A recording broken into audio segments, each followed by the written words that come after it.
Friday, the 17th of December. Yep, I was up early to watch that result from the North Shropshire by-election. And boy, it is a bombshell. Now, look, I know it's midterm.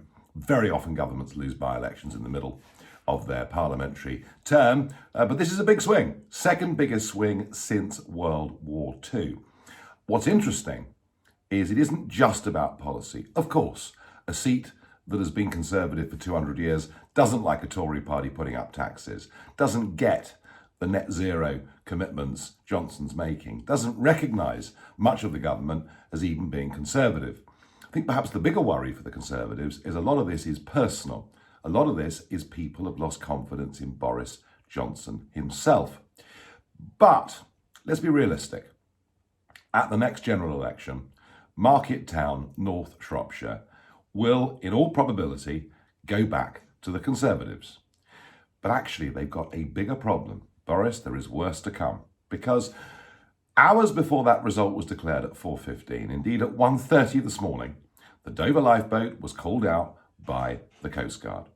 Following 600 people who illegally crossed the English Channel yesterday, as I speak to you and it's breakfast time on Friday, already there are 4 boats that have been brought in to Dover Harbour.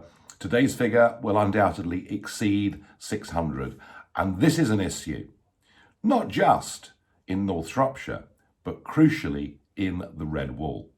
And these are areas of voters who've normally been Labour. Yes, they left Labour to vote UKIP, to vote Brexit Party, but in 19, they voted for Boris Johnson in a big, big way.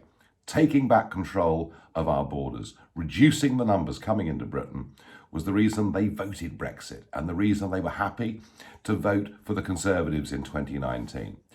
And I promise you, this issue is going right to the top of British politics. Huge numbers of young men coming into our country. The public are furious. It is the number one issue amongst Conservative voters, the number one issue amongst Brexit voters, the number one issue amongst Red Wall voters, and it can be dealt with.